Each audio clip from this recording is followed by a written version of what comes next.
వాళ్ళ తిరుపతి జిల్లా నాయుడుపేట మండల పరిధిలోని నరసారెడ్డి కండ్రిగ జాతీయ రహదారిపై 2 కార్లు ఢీకొన్న ప్రమాదంలో ఇద్దరికి గాయాలయ్యాయి.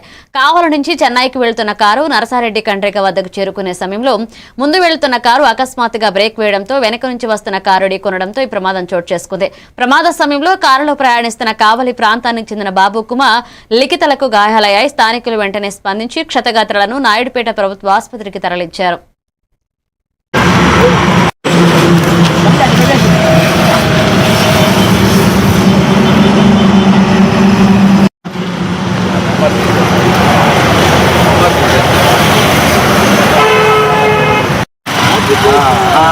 పోలీసు వాళ్ళు వచ్చారు.